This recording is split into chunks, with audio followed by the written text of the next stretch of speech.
To run your company, you'll make decisions in 4 different areas of the business: research and development, marketing, production, and finance. In research and development, or R&D, you're responsible for creating products that meet your customers' demands. You can adjust your current products by moving the speed, accuracy, and/or service life sliders, or by adding a region kit. Anytime you make a change in the simulation, your page will update automatically and display the impacts. To create products that customers want, you'll need to pay attention to the customer buying criteria. Here, you can see what the low-tech and high-tech in each country expect for positioning, price, service life, and age. Adjusting speed and accuracy affects positioning, and this is displayed as coordinates on the perceptual map. These circles on the map represent positioning expectations for low and high-tech customers. If your product lands outside of one of these circles, it will not be purchased by that segment of customers. When you update a product's positioning, its age will automatically cut in half. This is because customers perceive an updated product as newer. If you want to boost demand for a product in a specific market, you have the option of adding a region kit. Region kits represent additional product features that are tailored to customers in a specific country. For example, imagine that there's a unique strain of the flu that is prevalent only in the United States. Adding a USA region kit to one of your products represents building a genetic testing device that can identify the virus. If added, you will see a boost in demand for that product for customers in the United States. However, the additional feature means it will cost more to produce the product. At the beginning of the simulation, all companies start with one product positioned in the middle of the low and high-tech segments. As the simulation progresses, these segments will drift away from each other, requiring strategic R&D decisions from all competitors.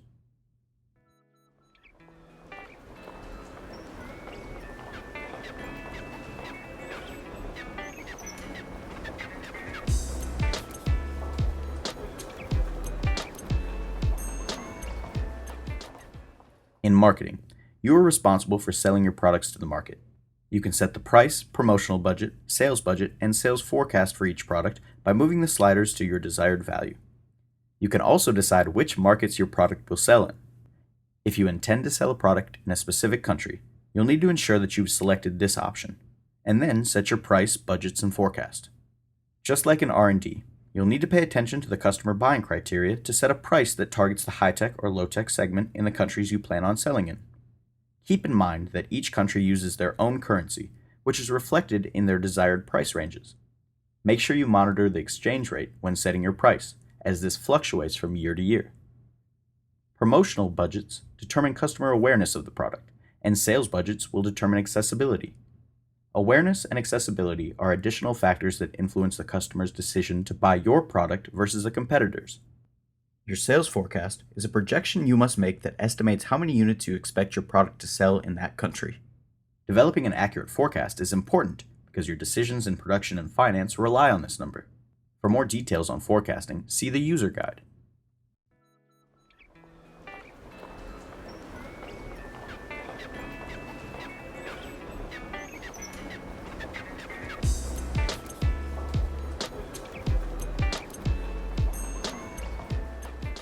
In production, you are responsible for scheduling order quantities, distributing products to customers, and managing your plant's capacity and automation.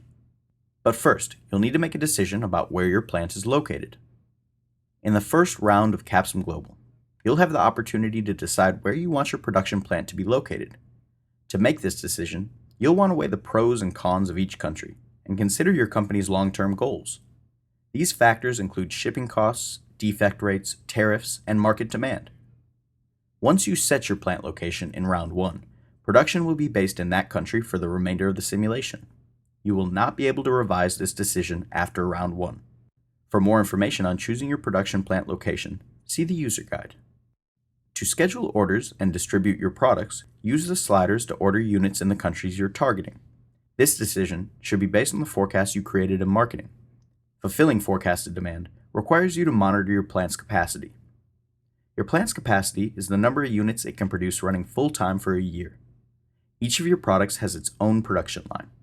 You can produce up to twice your plant's capacity, which schedules a second shift of workers and yields additional labor costs of time and a half pay. You can invest in extra capacity for the future by moving the slider. You can also invest in your plant's automation by moving this slider. Your automation level represents the amount of machinery and robotics in your plant. Labor costs will go down when you invest in automation. Both capacity and automation investments take a year to come into effect. When creating a new product, be sure to purchase capacity and automation the year prior to the release, so you can build units immediately when the product is ready.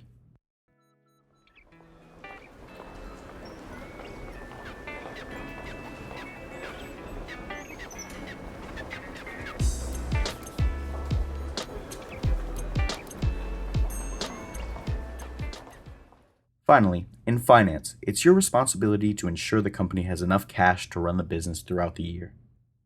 You can raise funds through three methods: issuing stock to the public, borrowing money through current debt, due next year, or borrowing money through long-term debt, due in 10 years. You can also retire debt and stock by adjusting these sliders, and you can issue dividends to your shareholders here. Remember, it's important to make sure you don't run out of money in the present. If your company ends the year with a negative cash position, you'll receive a pricey emergency loan. Keep an eye on your December 31st cash position projection here. If it is negative or close to zero, it's a good idea to borrow money and avoid an emergency loan. One thing to remember, the December 31st cash projection assumes that the sales forecast you made in marketing is accurate. If you sell less than you forecasted, your cash position will be lower as well.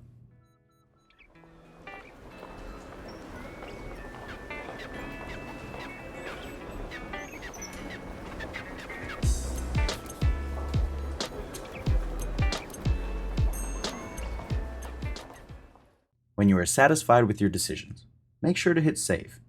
Users can re-enter to update further or advance to the next round. Now that you've got the basics, it's time to start developing your strategy. Check out the CAPSIMGlobal user guide for more information. Good luck.